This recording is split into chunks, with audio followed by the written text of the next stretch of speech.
Breaking news. Mudragada Padmanabham ముఖ్యమంత్రి చంద్రబాబు నాయుడుకి ఒక లేఖ రాశారు. ఆ లేఖపై ఇప్పుడు టీడీపీ నేతలు కౌంటర్ కూడా ఇస్తూ ఉన్నారు. ముద్రగడ పద్మనాభం కులాల మధ్య చిచ్చు పెట్టాలి అనే ఈ లేఖ రాశారు అని టీడీపీ నేతలు ఆరోపిస్తున్నారు, కూటమి నేతలు ఆరోపిస్తూ ఉన్నారు. ఒకసారి ముద్రగడ పద్మనాభం రాసిన లేఖ ఏంటో నేను మీకు చూపిస్తాను. ఆ తర్వాత బుద్ధ వెంకన్న ముద్రగడ పద్మనాభానికి రాసిన కౌంటర్ లేఖ కూడా మీకు చదివి వినిపిస్తాను. ఆ రెండు లేఖలు చూసిన తర్వాత మీరేమనుకుంటున్నారు, మీ అభిప్రాయాన్ని కమెంట్ బాక్స్లో తెలియచేయండి. ఒకసారి ముద్రగడ పద్మనాభం ఆయన మొన్నటి ఎన్నికల్లో ఆంధ్రప్రదేశ్ అసెంబ్లీ ఎన్నికల సమయంలో జనసేన గెలిస్తే నేను నా పేరుని మార్చుకుంటాను, ముద్రగడ పద్మనాభాన్ని కాస్త ముద్రగడ పద్మనాభ రెడ్డిగా నేను మార్చుకుంటాను అని ఆయన శపథం చేశారు. ఆ తర్వాత జనసేన 100% స్ట్రైక్ రేట్తో పోటీ చేసిన అన్ని స్థానాల్లో విజయాన్ని సాధించింది. పవన్ కళ్యాణ్ గెలిచారు. దీంతో ముద్రగడ పద్మనాభ రెడ్డిగా ఆయన పేరుని మార్చుకున్నారు. ఇప్పుడు అదే పేరుతో అదే లెటర్ హెడ్తో ముఖ్యమంత్రి చంద్రబాబు నాయుడికి ఆయన లేఖ రాశారు. ఒక్కసారి ముద్రగడ పద్మనాభం రాసిన లేఖ ఏంటో, అందులో కాపు కులం గురించి ఆయన ఏ విధంగా ప్రస్తావించారో నేను మీకు చూపిస్తాను. ఆ తర్వాత బుద్ధ వెంకన్న లెటర్ని కూడా చూపిస్తాను. సో ఇప్పుడు ఆంధ్రప్రదేశ్ ప్రజలుగా మీరేమనుకుంటూ ఉన్నారు, మీ అభిప్రాయాన్ని కమెంట్ బాక్స్లో తెలియచేయండి. ఒకసారి ఆ లేఖను డిస్ప్లే చేద్దాం. ఒకసారి ఆ లేఖను డిస్ప్లే చేద్దాం. ఇదిగో ఇదే ఆ లేఖ. ముద్రగడ పద్మనాభరెడ్డి 2వ తారీఖుని లేఖను రాశారు. ముఖ్యమంత్రి గౌరవనీయులు నారా చంద్రబాబు నాయుడు గారికి, మంత్రివర్యులు లోకేష్ బాబు గారికి, ముద్రగడ పద్మనాభరెడ్డి నమస్కారములండి. ఈ మధ్య గాడి తప్పిన రాక్షస పాలనలో దహనకాండ చూస్తున్నానండి. దీనికన్నా గౌరవ ప్రధానమంత్రి గారిని కోరి మన ఆంధ్రప్రదేశ్ రాష్ట్రానికి ఎమర్జెన్సీ పెట్టమని అడగండి. దీని ద్వారా ప్రతిపక్షాన్ని మీ పదవీ కాలం అయ్యే వరకు జైల్లో పెట్టడానికి ఉపయోగపడుతుందని నా బలమైన అభిప్రాయం అండి అంటూ స్టార్ట్ చేస్తారు లేఖనం. మాజీ మంత్రులు రజనీ గారిని, అంబటి రాంబాబు గారిని, జోగి రమేష్ గారిని ఘోరాతి ఘోరంగా అవమానించడం ఎంతవరకు న్యాయం అండి? అంబటి అరెస్ట్ గురించి, అలాగే జోగి రమేష్, రజనీ గురించి వాళ్ళని అవమానిస్తున్నారు అంటూ లేఖలో రాశారు. దేశంలో ఏ రాష్ట్రంలోనైనా మీలాంటి పాలన ఎక్కడైనా ఉన్నదా అండి? తిరుపతి లడ్డూలో నెయ్యిలో కల్తీ జరగలేదని సిబిఐ వారు రిపోర్ట్లో ఇవ్వడం, మీరు చెప్పింది పచ్చి అబద్ధమని తేలిపోవడం వల్ల అబద్ధాన్ని కప్పిపుచ్చుకోవడానికి మీరు పడుతున్న పాటలు అంతా ఇంత కాదండి. ఒక మాట చంద్రబాబు నాయుడు గారు, మా తండ్రి గారు అప్పుడప్పుడు మాట్లాడుతూ ఉన్నప్పుడు ఎప్పుడు అబద్ధం ఆడవద్దు, ఒక అబద్ధానికి 100 అబద్ధాలు చెప్పినా సరి చేయలేము, జాగ్రత్త అని చెప్పేవారండి. ఈరోజు మీరు ఆడిన అబద్ధానికి మీ పార్టీ ఎంతో నష్టపోయిందండి. సిబిఐ వారి రిపోర్టు వచ్చిన తర్వాత అయినా నేను కల్తీ గురించి చెప్పింది పొరపాటు అయ్యింది అంటే చాలా బాగుండేదండి, మీ గౌరవం పెరిగేదండి. బాబు గారు మరొక చాలా ముఖ్యమైన విషయం అండి, తమరి పాలనలో ఎంతసేపు కాపు కులాన్ని టార్గెట్ చేస్తున్నారు. ఇక్కడ ముద్రగడ పద్మనాభం రాసిన ఈ లైన్పై చాలా మంది అభ్యంతరాన్ని వ్యక్తం చేస్తున్నారు. బాబు గారు మరొక ముఖ్యమైన విషయం అండి, తమరి పాలనలో ఎంతసేపు కాపు కులాన్ని టార్గెట్ చేస్తున్నారు అని ముద్రగడ పద్మనాభం అన్నారు. గతంలో నా కుటుంబాన్ని, ఈరోజు అంబటి గారి కుటుంబాన్ని అవమానాలకు గురి చేస్తున్నారు. ఎంతవరకు మీకు మంచిది అనిపిస్తోందండి? గతంలో ఈ కులానికి మీకు అధికారం రావడం కోసం బీసీ రిజర్వేషన్లు ఇస్తాను అని అధికారంలోకి వచ్చిన తర్వాత తమరు మొండి చేయి చూపించడం అందరికీ తెలిసిందే. ఈ కులం మీ మీద ఎంతో కోపంగా ఉన్న గౌరవ డిప్యూటీ ముఖ్యమంత్రి గారిపై ప్రేమతో మీకు మద్దతు ఇవ్వడం జరిగిందని నా అభిప్రాయం అండి. వారి మద్దతు ఇవ్వడం వలన మీరు జైల్లో ఉన్నప్పుడు డీలా పడిపోయిన మీ కార్యకర్తలు రోడ్డు మీదకి వచ్చిన సంగతి, ఈరోజు అధికారంలోకి వచ్చిన సంగతి నిజం కాదా ముఖ్యమంత్రి గారు? అయినా ఈ కులం మీద ఎప్పుడు మీరు రగిలిపోతూనే ఉన్నారు. దయచేసి ఈ కులాన్ని ఈ రాష్ట్రం నుంచి వేరే రాష్ట్రానికి కట్టుబట్టలతో పంపించే కార్యక్రమం చేయండి అంటూ వ్యంగ్యంగా ముద్రగడ పద్మనాభ రెడ్డి ఈ లేఖను రాశారు. దీనికి బుద్ధ వెంకన్న ఇచ్చిన కౌంటర్ లెటర్ ఏంటో నేను చూస్తాను. కాపు నాయకులు ఇప్పుడు ముద్రగడ పద్మనాభం రాసిన లేఖ గురించి కొంత అసహనాన్ని వ్యక్తం చేస్తూ ఉన్నారు. ఒకసారి బుద్ధ వెంకన్న రాసిన లెటర్ని కూడా నేను మీకు చూపిస్తాను. ఇదిగో ముద్రగడ పద్మనాభం రాసిన లేఖకు బుద్ధ వెంకన్న ఇచ్చిన కౌంటర్ లెటర్. ముద్రగడ పద్మనాభరెడ్డి గారు, మీరు సీఎం చంద్రబాబు గారికి, లోకేష్ గారికి రాసిన లేఖను చూశాను. మీరు రాసిన లేఖలో మీ తండ్రి గారు చెప్పిన మాటలను కూడా ప్రస్తావించారు. మీ తండ్రి గారు మీకు అవసరమైనప్పుడే కులం గురించి మాట్లాడమని చెప్పారా? మరి మీ సామాజిక వర్గానికి చెందిన పవన్ కళ్యాణ్ గారి తల్లిని, భార్యను అన్ని మాటలు అన్నప్పుడు మీకు కులం గుర్తు రాలేదంటూ ప్రశ్నిస్తూ ఈ లేఖను రాశారు. మంత్రి నారాయణ గారిపై తప్పుడు కేసులు పెట్టి హైదరాబాద్ నుంచి చిత్తూరుకు తీసుకువెళ్ళినప్పుడు ఆయన కాపు సామాజిక వర్గానికి చెందినవారు కాదా రెడ్డి గారు అంటూ ముద్రగడ పద్మనాభం గురించి లేఖ రాశారు. కిల్లంపూడిలో మీకు అండగా ఉంది మా గౌరవ సామాజిక వర్గమే అని చెప్పేవారు. మా గౌరవ సామాజిక వర్గమే అని చెప్పేవారు. అదే గౌరవ సామాజిక వర్గానికి చెందిన నేతనైన నన్ను మాచర్లలో చంపడానికి దాడి చేసినప్పుడు తప్పనిపించలేదా పద్మనాభరెడ్డి గారు అంటూ లేఖ రాశారు. 1994లో మీరు ఎమ్మెల్యేగా ఓటమి పాలై ఇంట్లో కూర్చున్నప్పుడు 1999లో ముఖ్యమంత్రిగా ఉన్న చంద్రబాబు గారు పిలిచి ఎంపీ టికెట్ ఇచ్చి పార్లమెంటుకు పంపించినప్పుడు చంద్రబాబు గారు అంత గొప్ప వ్యక్తి అని చెప్పింది నిజం కాదా? అదే చంద్రబాబు గారి భార్యను అసెంబ్లీ లోపల బయట ఆ కుటుంబాన్ని నానా మాటలు అన్నప్పుడు ఒక వ్యక్తిగా ఇప్పుడు పలుకుతున్న చిలక పలుకులు ఆ రోజు జగన్మోహన్ గారికి లేఖ ఎందుకు రాయలేదు పద్మనాభరెడ్డి గారు అంటూ రాశారు. అలాగే అంబటి రాంబాబు చంద్రబాబు గారిని ఇప్పుడు అన్న బూతులను మీరు సమర్థిస్తున్నారా? అలాగే ఆనాడు ప్రతిపక్ష నాయకుడైన చంద్రబాబు గారి ఇంటిపై జోగి రమేష్ చేసిన దాడిని మీరు సమర్థిస్తున్నారా? అది కూడా మీరు బహిరంగంగా చెప్పాలి అంటూ ఈ లేఖలో బుద్ధ వెంకన్న లెటర్ రాశారు. దీనిపై ముద్రగడ పద్మనాభం ఏ విధంగా రియాక్ట్ అవుతారో చూడాలి. ఇప్పుడు ఆంధ్రప్రదేశ్లో ప్రజలుగా మీరేమనుకుంటున్నారు?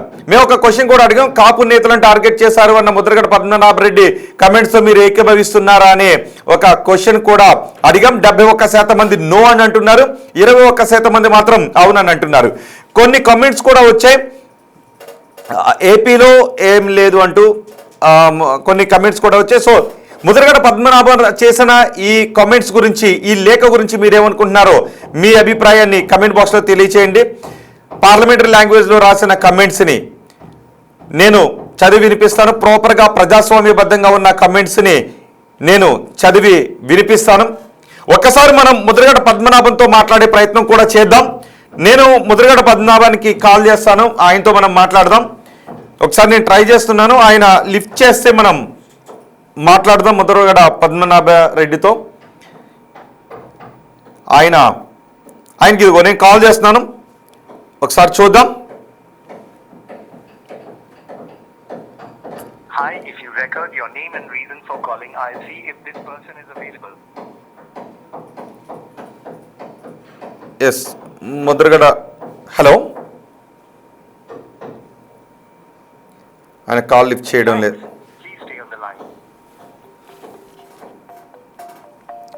ఒకవేళ ముద్రగడ పద్మనాభం కాల్ లిఫ్ట్ చేస్తే మనం ఆయనతో మాట్లాడే ప్రయత్నం చేద్దాం.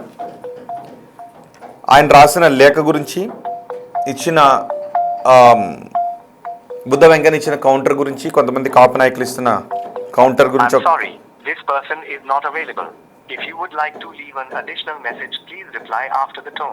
ఓకే, ముద్రగడ పద్మనాభం ఆయన ఫోన్ ఆన్సర్ చేయడం లేదు. కానీ ముద్రగడ పద్మనాభం వ్యంగ్యంగా రాశారు, ఘాటుగానే లెటర్ రాశారు. దీన్ని కాపు నాయకులు చాలామంది వ్యతిరేకిస్తూ ఉన్నారు. గతంలో పవన్ కళ్యాణ్ని అన్నప్పుడు గుర్తు రాలేదా? గతంలో కాపు నాయకులను అరెస్ట్ చేసినప్పుడు గుర్తు రాలేదా? ఇప్పుడు అరెస్ట్ చేసినప్పుడు మాత్రమే కులం ఎందుకు గుర్తొచ్చింది అంటూ ముద్రగడ పద్మనాభం రాసిన లేఖపై కొన్ని విమర్శలు కూడా వ్యక్తం చేస్తున్నారు. సో తెలుగు రాష్ట్రాల ప్రజలుగా మీరేమనుకుంటున్నారో మీ అభిప్రాయాన్ని కమెంట్ బాక్స్లో తెలియచేయండి. ముద్రగడ పద్మనాభం గురించి ఇప్పుడు కొంతమంది జనసేన నాయకులు, ముఖ్యంగా జనసేన నాయకులు కూడా రియాక్ట్ అవుతున్నారు. పవన్ కళ్యాణ్ని ఓడించాలి అని మీరు చేసిన ప్రయత్నాలు మీరు మర్చిపోయారా అంటూ ముద్రగడ పద్మనాభం గురించి కొంతమంది వ్యాఖ్యానిస్తున్నారు. Mudragada is supporter of Jagan, so he supports Jagan blindly అంటూ ఒకరు కామెంట్ చేశారు. ఓకే, సో నేను ముద్రగడ పద్మనాభం అంటూ ఉన్నారు కాపులను టార్గెట్ చేశారు అని. కానీ జనసేన నాయకులు కూటమి ప్రభుత్వంలో హ్యాపీగానే ఉన్నాం, ఆంధ్రప్రదేశ్లో శాంతి భద్రతలకు కాపులను టార్గెట్ చేశారు అనే విధంగా ఎక్కడా కూడా కనిపించటం లేదు అని చాలామంది అంటూ ఉంటే, ముద్రగడ పద్మనాభం మాత్రం కాపులను వేరే రాష్ట్రానికి పంపించేయండి తట్టబుట్ట చదువుకుని అనే విధంగా మాట్లాడుతున్నారు. ఆయన ఎలక్షన్ సమయంలో ముద్రగడ పద్మనాభ రెడ్డిగా పేరు మార్చుకున్నారు. పవన్ కళ్యాణ్ ఓడిపోతారు అంటూ ఆయన శపథం చేశారు. ఆ తర్వాత ఆయన చేసిన శపథాన్ని ఆయన కుమార్తె కూడా అక్కడికి వచ్చి తప్పుపట్టారు. తర్వాత కుమార్తె కూడా మాట్లాడని పరిస్థితులు అక్కడ కనిపించాయి. దీంతో ఇప్పుడు ప్రస్తుతం పేరు మార్చుకుని ముద్రగడ పద్మనాభ రెడ్డిగా పేరు మార్చుకుని ఈ లేఖ రాశారు. అడపదడప ముద్రగడ పద్మనాభం లేఖలు రాస్తూనే ఉంటారు.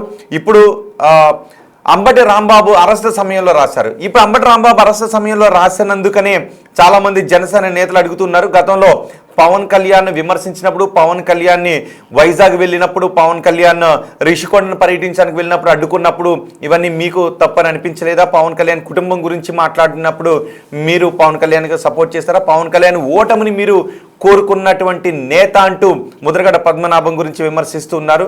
మీరు పేరు మార్చుకోవడం ద్వారా కులాన్ని మార్చుకున్నటువంటి నేత ఇప్పుడు మీరు కాపు కులం గురించి ఎలా మాట్లాడతారు అంటూ మరి కొంతమంది అభ్యంతరాన్ని వ్యక్తం చేస్తున్నారు. పవన్ కళ్యాణ్ మా కూటమి ప్రభుత్వం ఇదే విధమైనటువంటి మద్దతుతో కొన్ని సంవత్సరాల పాటు ఉంటుంది, రాబోయే ఎన్నికలు ఆపై ఎన్నికల్లో కూడా మేము ఇదే వ్యూహంతో వెళ్తామని పవన్ కళ్యాణ్ అంటూ ఉంటే ముద్రగడ పద్మనాభం మాత్రం అందుకు భిన్నంగా మాట్లాడుతూ ఉన్నారు. ప్రస్తుత ప్రభుత్వం కాపులను టార్గెట్ చేసింది అని అంటూ ఉన్నారు. కానీ జనసేన నాయకులు మాత్రం ముద్రగడ పద్మనాభం చేసిన కామెంట్స్ని పెద్దగా పట్టించుకోవడం లేదు. మనం ముద్రగడ పద్మనాభంతో మాట్లాడే ప్రయత్నం చేసాం, ఆయన ఫోన్ ఆన్సర్ చేయలేదు. ఇంకొకసారి ట్రై చేద్దాం ముద్రగడ పద్మనాభంతో మాట్లాడటానికి. ఒకవేళ ఆయన ఆన్సర్ చేస్తే మనం మాట్లాడదాం. ఆయన రాసిన లేఖపై ఒక్కసారి ఆయన దగ్గర నుంచి మనం వివరణ తీసుకునే ప్రయత్నం చేద్దాం. నేను ఇంకొకసారి ట్రై చేస్తున్నాను ముద్రగడ పద్మనాభంతో మాట్లాడటానికి.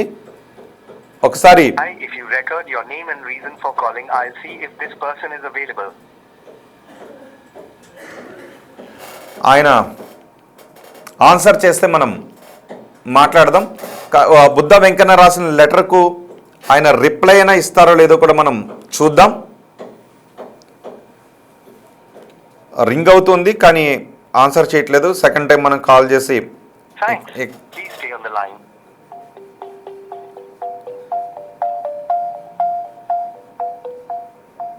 ఈలోపు మీ అభిప్రాయాన్ని మీరు చెప్పండి. మీరు చేసే ప్రజాస్వామ్యబద్ధంగా చేసే కామెంట్స్ని నేను మీకు చదివి వినిపిస్తాను. ముద్రగడ రాసిన ఈ లేఖపై మీరేమనుకుంటున్నారో.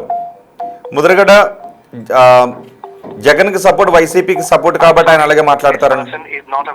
ఎస్, ముద్రగడ పద్మనాభం ఆన్సర్ చేయటం లేదు. ఒకరు కామెంట్ చేశారు, మహేష్ కామెంట్ చేశారు, ముద్రగడ్డ పద్మనాభరెడ్డికి కాపులతో సంబంధం లేదు అంటూ కామెంట్ చేశారు. ముద్రగడతో కాపులకు సంబంధం లేదు అంటూ కామెంట్ చేశారు. ఆయన వైసీపీ సపోర్టర్ అంటూ మరికొంతమంది కామెంట్ చేశారు. సో ఇప్పుడు ముద్రగడ్డ రాసిన ఈ లేఖను ఇందులో ముఖ్యమంత్రి చంద్రబాబు నాయుడిని, లోకేష్ని ఉద్దేశించే రాశారు. జనసేన గురించి, పవన్ కళ్యాణ్ గురించి ఎక్కడా రాయలేదు, ఇందులో ఉటంకించలేదు. కానీ పవన్ కళ్యాణ్ సపోర్ట్ చేశారు కాబట్టి కాపులు మీకు సపోర్ట్ చేస్తారన్న విధంగా ఇక్కడ రాశారు. కానీ పవన్ కళ్యాణ్ చెప్తున్నారు రాబోయే కొన్ని ఎలక్షన్స్ వరకు, వచ్చే ఎలక్షన్స్, ఆ తదుపరి ఎలక్షన్స్ కూడా మేము కలిసే ఉంటాం, మేము ఒక వ్యూహంతో వెళ్తాం, మమ్మల్ని విడగొట్టాలి అని చాలామంది ప్రయత్నం చేస్తున్నారు. అవేమీ వర్కౌట్ అయ్యే అవకాశం లేదు అంటూ పవన్ కళ్యాణ్ చాలా సందర్భాల్లో కమెంట్ చేశారు. ఒక వ్యూహబద్ధంగా వెళ్తున్నారు. సో ఇప్పుడు జనసేన పార్టీ నేతలు ఏమనుకుంటూ ఉన్నారు, ఆంధ్రప్రదేశ్లో ఉన్న కాపు నాయకులు ఏమనుకుంటూ ఉన్నారు, మీ అభిప్రాయాన్ని కమెంట్ బాక్స్లో తెలియచేయండి. ముద్రగడ పద్మనాభం ఇవి కావాలనే రాస్తూ ఉన్నారు, కులాల మధ్య చిచ్చు పెట్టే ఉద్దేశంతోనే ఇవి రాస్తూ ఉన్నారు, మేము పట్టించుకోవడం లేదని కొంతమంది కాపు నాయకులు అంటున్నారు. అందుకే ముద్రగడ పద్మనాభం అభిప్రాయాన్ని తీసుకోవాలి అని నేను కాల్ చేశాను. ఆయన మాత్రం కాల్ ఆన్సర్ చేయట్లేదు. ఫైనల్గా నేను వచ్చిన ఓటింగ్లో ఎంత పర్సంటేజ్ ఓట్స్ వచ్చాయి, ఎవరెవరు ఏమనుకుంటున్నారని చూస్తున్నాను. కాపులను టార్గెట్ చేశారని ముద్రగడ పద్మనాభరెడ్డి కమెంట్స్తో మీరు ఏకీభవిస్తారంటే 64% మంది నో అని చెప్తున్నారు, ఏకీభవించట్లేదు అని చెప్తున్నారు. మరి చూద్దాం వచ్చే కమెంట్స్ ఏ విధంగా ఉంటాయి. తర్వాత అయినా ఒకవేళ ముద్రగడ పద్మనాభం కాల్ బ్యాక్ చేస్తే ఆయన దగ్గర నుంచి నేను వివరణ తీసుకుని ఇదే అంశంపై మరొక బులెటిన్ నేను మీకు అందిస్తాను. మీ అభిప్రాయాన్ని మాత్రం కమెంట్ బాక్స్లో తెలియచేయండి.